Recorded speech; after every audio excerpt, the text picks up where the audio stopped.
Incoming Superman spoiler in 3, 2, 1. Yo, guys, a Metamorpho.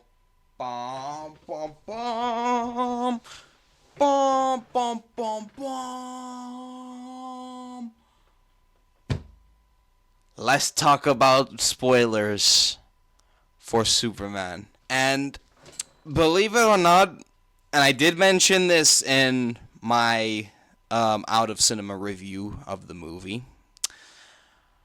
But I actually watched the movie twice on the same day as its release, mainly because my girlfriend wanted to see it, so I thought, you know what, why not? I'll give it a rewatch. So yeah, um, let's talk about the spoilers. So yeah, and you've read the title, and if you haven't watched Superman, um, and if you guys want my non-spoiler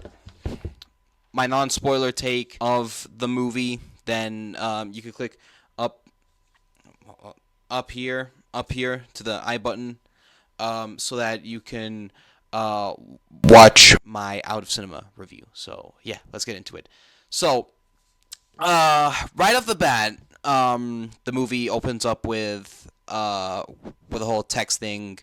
Like three centuries ago, the first metahuman arrived. 3 decades ago, a Kryptonian landed on Earth, and da da da da. 3 years ago, the Kryptonian grew up to be Superman. 3 months ago, I don't know if it had like a 3 months ago thing, but what I do remember from like the final two ones is 3 hours ago, Superman was having his fight with the Hammer of Borabia. The whole text thing ends with 3 minutes ago, Superman lost his first battle. And I remember during this part of the movie, I was thinking, oh, all right, I'm in. Like, I was already on the edge of my seat when it opened. And of course, it showcases Superman being all destroyed, bleeds from his mouth and all this other stuff, and then calls for this dog to bring him into the Fortress of Solitude.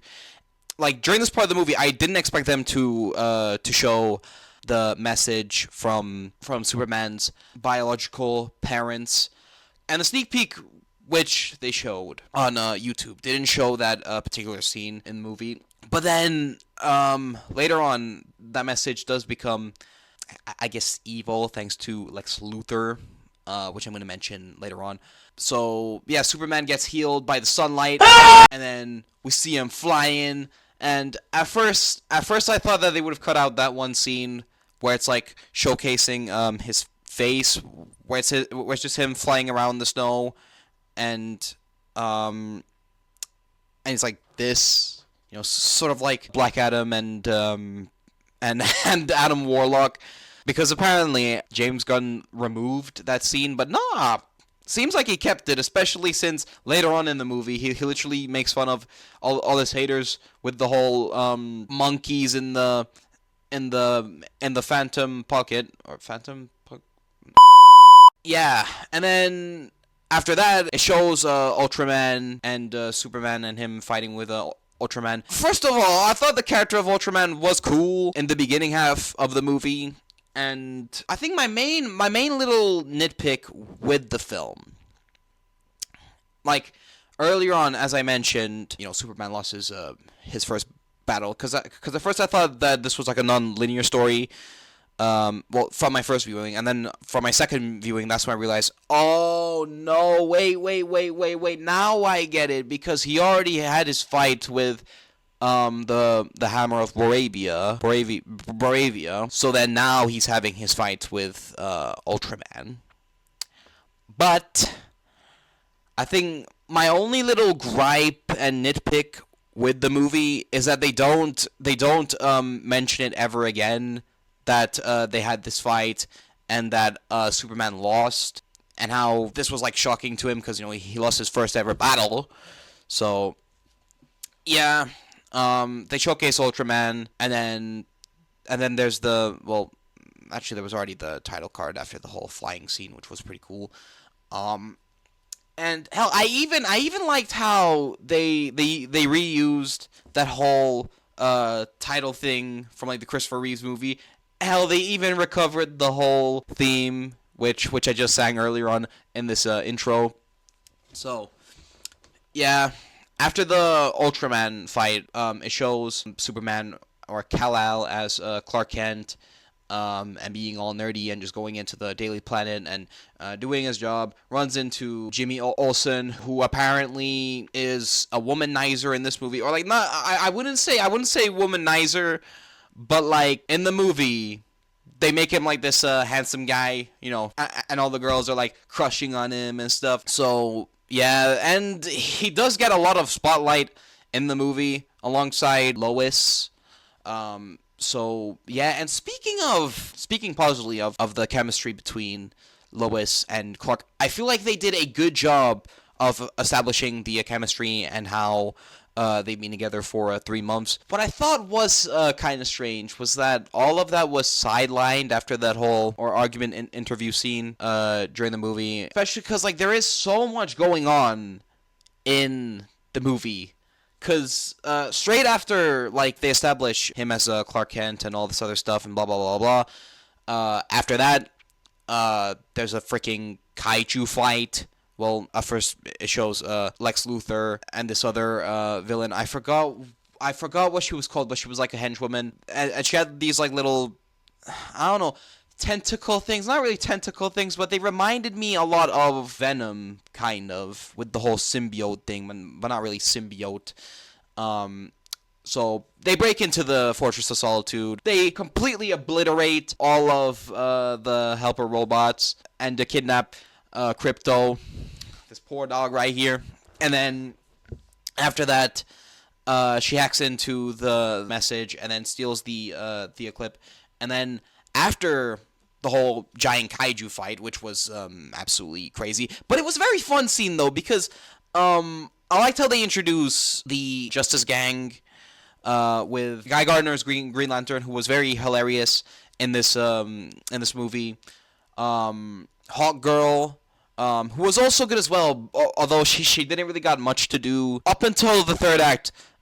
She does do stuff a lot more compared to the first act and the second act, where she's mostly just sitting around. And Mr. Terrific, dude, I I like how every single time James Gunn introduces like a new character from a comic book who we've never heard about and makes the character likable. Because honestly, every time Mr. Terrific was on screen, I just kept on thinking to myself, man, this character is cool. Especially because, okay, later on he does have this really cool scene, which I'm going to be talking about later on in the movie. So yeah. So then after the whole kaiju fight and then beating the kaiju up, it gets revealed that Lex infiltrated the Fortress of Solitude and then took the message. And apparently, the message was a bit dark. At first, I thought that that somehow Lex hacked it. Mainly for my first viewing. For my first viewing, I thought that that Lex hacked the whole message until my second viewing, where I thought, wait, no, that's the real message. Where it was like, all right, Kal-El, we sent you here to Earth just so that you can protect these very simple people and da da da da da, or whatever. Which basically made it sound like if Superman was here to conquer Metropolis, obviously not, but yeah, and in the same style as Spider-Man No Way Home, not really like Spider-Man No Way Home because it's very different, but it did kind of give me the vibes of Spider-Man No Way Home, where everybody hates him and people are throwing like bottles at him, da da da da da.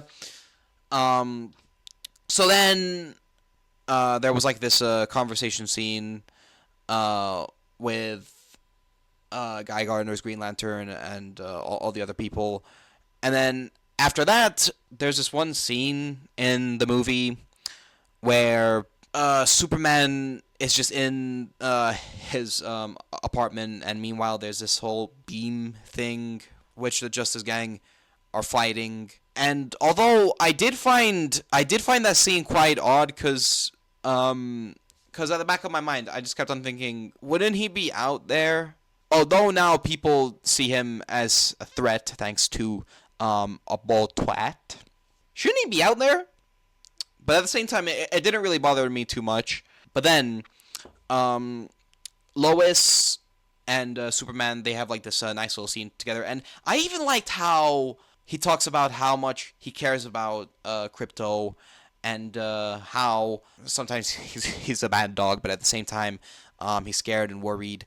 And then after that, the scene transitions to him getting arrested. They take him into the Phantom Pocket, because at first I thought that it was the Phantom Zone. Like, you guys know what I'm talking about. If you guys know like the Superman lore, where there's this little area, not a little area, but this giant galactical area where they keep prisoners, like villains and prisoners. It wasn't Lego Batman, so yeah. So Lex takes him to the Phantom Pocket, and then we see Krypto there, just being in this little mind cage and just chasing squirrels. And also, there was that one scene with the monkeys, which did make me laugh. I thought that was pretty funny. But what was weird? Was that, oh yeah. What the weird part was that during the rest of the movie, Superman, or like not the rest of the movie, but like during the second act of the movie, he's mostly in the Phantom Pocket most of the time with Metamorpho, who has his baby locked up in the other cell, right? And meanwhile, Metamorpho, aka the Element Man, who can make any element from any body part. So then he makes his fist into kryptonite, in a clever line of dialogue, thanks to Nicholas Holt's Lex Luthor. So then after that, Lois goes into the Hall of Justice, and at first I thought that we were going to see like other heroes like Batman, Wonder Woman. But since this is like the beginning of the DCU, it does kind of make sense why those characters aren't there. But it did feel weird, just thinking, where's the rest of the gang? Is it just them three? Okay, not gonna lie, just thinking about it, this kind of reminds me of that one joke where I said, it's like the studio couldn't afford another Justice League member. But yeah, so Lois is there, right, talking to the Justice Gang about helping them out, and then three of them is like, no.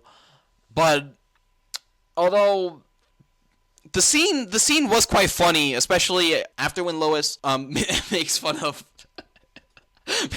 Guy Gardner's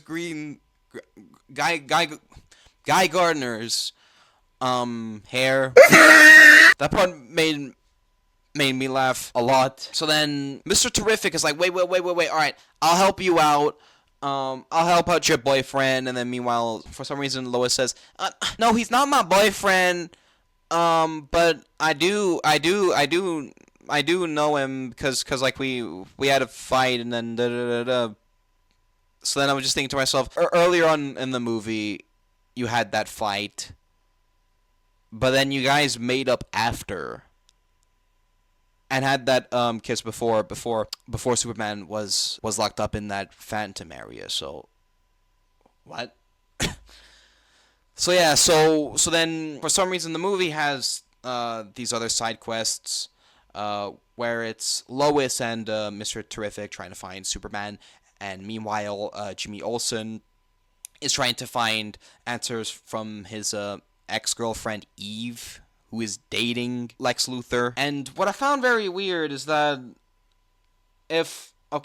sure you're dating Lex Luthor, aka the biggest CEOs, I guess. Not really CEOs, but y'all know what I mean. Big supervillain, I guess, but the people of Metropolis don't know that yet. So yeah, and the character of Eve, I mean, I didn't mind her. Like she just seemed like your average influencer character. She was okay in the movie. A few times, like at first, I thought her character was gonna be very cringy, which was just gonna be like, "Oh my god, Jimmy Olsen, Jimmy Olsen, I want to get back to you, cause I don't really like Lex Luthor's bald ass, um, so yeah, okay, back to the whole side quest with Mr. Terrific and Lois, bruh.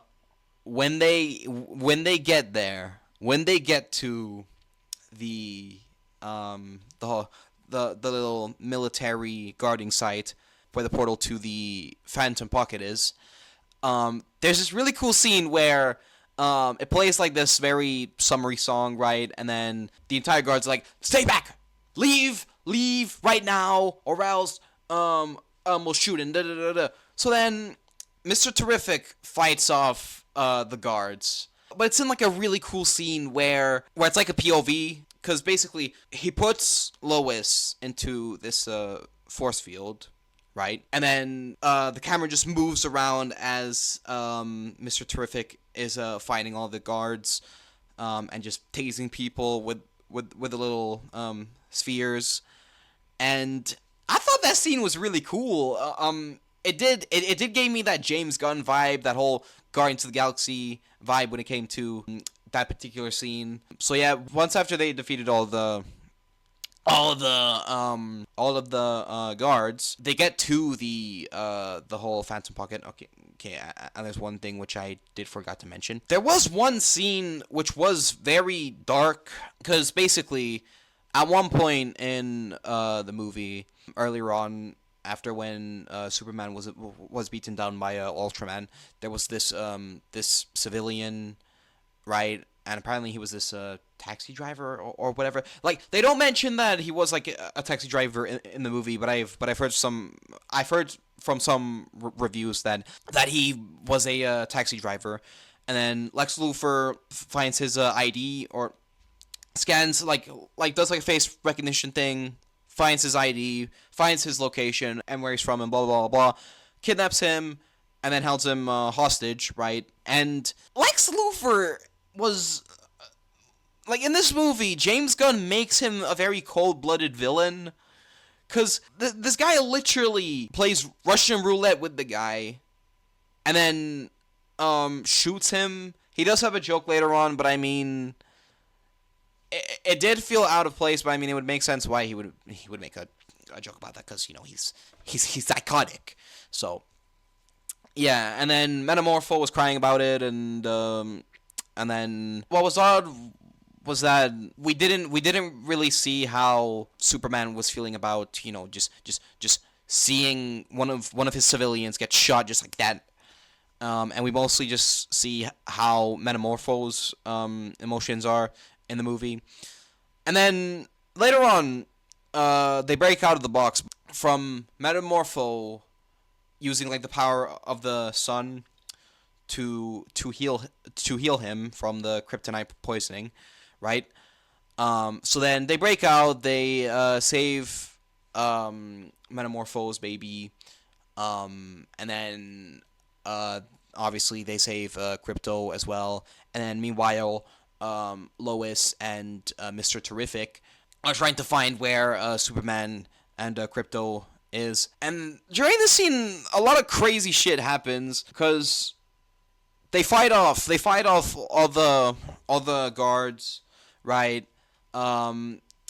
Metamorpho spills like chemicals all over them. What's cool and a bit wacky was that his head, like just like how I mentioned earlier on from that intro, was that his head was just floating about until he grows like tentacles, right? And then at one point, when they were in this river, and Superman is just trying to protect that little green baby, that little baby Yoda. No, not really baby Yoda, but you guys know what I mean. In this river that leads to a black hole, I was thinking to myself, okay, this is a lot, especially for something that's supposed to kickstart a cinematic universe. So yeah, they were getting sucked down, right? And then Krypto saves them. And just like how I mentioned in my out of cinema review where it felt out of place, but it didn't. It didn't personally, because dogs do behave like that, and I'm pretty sure if there was like a real super dog, then I'm pretty sure it would behave the same way as Crypto. So yeah, they get them out of the black hole, and then Mr. Terrific finds them, right, and he does make a joke saying, "Okay, we found them because there's a dog." A weird baby and a spaghetti man or whatever. It wasn't spaghetti man, but you guys know what I mean. So then after that, they take him back to his adopted parents, Jonathan and Martha, and he stays there for a bit. Meanwhile, there's shit going on in Boravia, and I forgot what the other country was called in the movie, but I liked how in Superman there's these fake countries, and I see where the inspiration was, because clearly it was supposed to be like a nod to the war in Israel and Palestine. So yeah, that's going on after being with Superman's parents for a bit. Jonathan, aka Superman's adopted father, they have this really nice heart-to-heart moment, and honestly, this scene really pulls on your heartstrings, and I'm honestly shocked how some reviewers say that that this movie is all just jokes and jokes and jokes. While meanwhile, there are moments in this movie where it slows down a bit to really connect with the characters emotionally, like this scene and for example the whole Russian roulette scene from earlier on. So yeah, and then after that, the third act goes crazy, because not only the whole Phantom Pocket was splitting the whole Earth almost, but at the same time, Lex catches Eve shouting about how much she hates him, because earlier on he called her an idiot. After that, she put him to the Phantom Pocket, and then Lois and Jimmy find out like the little clues from the sexy photos and whatever. After they connected the dots to where everything is with Lex's information back in Boravia, I remember like there was this very powerful scene where all these kids hold up a Superman flag, and the trailer music, the whole rock remix of the Christopher Reeve Superman theme from John Williams plays. And I remember that scene got me on the edge of my seat, and I was thinking, okay, this this is good. This is good. A little messy, but it's good. So yeah, after that, the whole final portion of the movie gets very crazy, because Superman saves a bunch of people, especially holds up a building, lets the woman to drive away, and then after that, poof! Ultraman comes in. They end up in this like football field, like stadium. They were fighting for a bit, and not gonna lie, the fight scenes did kind of gave me the vibes of Sonic 3, I guess you could say, but except if it wasn't overly goofy. I mean, it was goofy at times, but it was very cool, especially with the camera movements. So yeah, and then Lex's henchwoman comes in, fights him, and then she covers his face with the whole black stuff, and there's this really, I wouldn't say horrifying, but it did kind of give me the little chillies. Chili's, what the hell? Hi, welcome to Chili's. Where the whole black stuff was getting all over his face, and even reaching to his eye. And it's crazy how the film even clarifies that went straight into his lungs. So yeah, and then after that, they end up underground, where the trains or metros go to, right? I forgot what happened to the other girl. But I'm pretty sure she was probably defeated. But what I found strange was that at one point in the movie, Lois, Kat, Jimmy, all those other characters from the Daily Planet, they go on Mr. Terrific's ship, but we never see them again. Like we only see them once when they get on, and then they try flying away, but then it fails, and then we only see them celebrate after Superman and Mr. Terrific reconnect the world. So yeah, and then after that we get the reveal that Ultraman is like the clone of Superman, and I was thinking to myself, what? Okay, that's crazy, because like, how were you able to take the DNA of a superhuman and then somehow clone him, but like make him a lot more dumber? And also, I was thinking at the back of my mind, yeah, I'm pretty sure he's probably gonna come back as Bizarro, because they have like a fight. It was pretty cool. It was a bit too dragged on, especially because like there's so much shit going on in this movie. So yeah, they defeat him, and what I liked during the fight was how everyone in the whole computer room was spamming like battle codes, I guess you could say, where it's A3, C, C, D, something like that. And at one point, Lex literally spams one of the codes, and it's like a punch. And I thought that scene was really cool. And then after that, Ultraman literally just lasers his eyes. And at first I thought that he was going to laser his face back until he whistles. And then you know who shows up. This dog. So then he saves him, beats his ass, then they defeat him. So then after that, Superman flies up to Lex's little flying pod that was connected to the buildings. He goes there. After that, Lex starts whining. I can't remember why. So then it gets revealed, thanks to Lois and Jimmy, that Lex is a traitor and whatever. But during my first viewing of the scene, if you look very closely at the monitors, right, with the whole news stuff, and there was this one guy who was saying, yeah, this is why you should never trust Lex Luthor, and da-da-da-da-da, and why we should give like a Superman a second chance. In my second viewing, I noticed that the guy who was saying that was Maxwell Lord. Hell, I even did some deep diving, and apparently the whole Justice Gang was formed by Maxwell Lord. And I don't know if he's gonna become a villain later on in the DCU. I found that quite interesting. And speaking of cameos, I didn't expect Peacemaker to show up. Although this does make everything a bit convoluted, because does that mean that the Suicide Squad is technically a DCU movie? But then meanwhile in Peacemaker, Jason Momoa's Aquaman and the rest of the DCEU Justice League shows up in that. So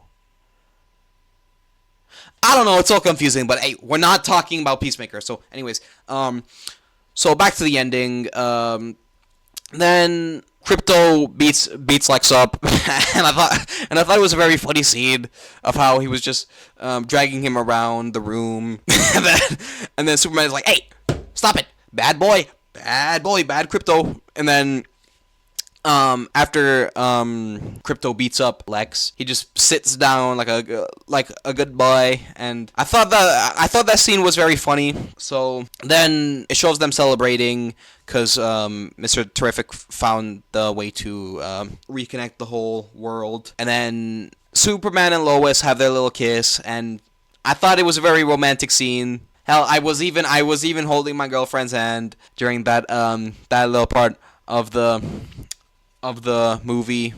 And then After that, we go straight back to the Fortress of Solitude. All the robots are somehow reprogrammed and reconnected, even though they were dead earlier on, or not dead, but you guys know what I mean. And then, out of the blue, Supergirl shows up, played by Nellie Alcock. You guys know what I mean. I can't say her name correctly, and I didn't expect her to show up as a cameo, but this does make me excited to see Supergirl, which is coming out next year, which is technically the second movie in the DCU. So I'm looking forward to that. And then I love how the movie ends, because it ends with Superman on his little healing bed. And then it shows like all of his memories, which he had when he was a kid, and I thought that scene was very emotional. A bit, I did almost shed a tear during that scene, but yeah, and that's the end of the movie. But it does have 2 post-credit scenes, but it's mostly just. The thing is, at first I thought that that both of the post-credit scenes were going to have some kind of tease to what's next in the DCU, but no, it doesn't do that, which was quite strange. Because the first post-credit scene just shows. Hold up, it's literally just okay. I'm not sure. Hold up. It literally shows this particular shot of Superman and Krypto just chilling on the moon. But this time, just imagine this particular scene. But this time, Krypto is hugging Superman, and then in the next one, there's just this little joke with Superman and Mr. Terrific, where the buildings are not aligned and whatever, and I thought to myself, okay, that could have easily been, I don't know, just like a deleted scene for when the movie comes out on digital and DVD. But not just that, but I feel like it would have been better if they would have had the whole Supergirl cameo to, like, I really wish that they could have saved that as a post-credit scene instead of having her just randomly be there. So yeah, that's my full spoiler review of Superman. And now I am just gonna say like a few slight little nitpicks. The movie was really good.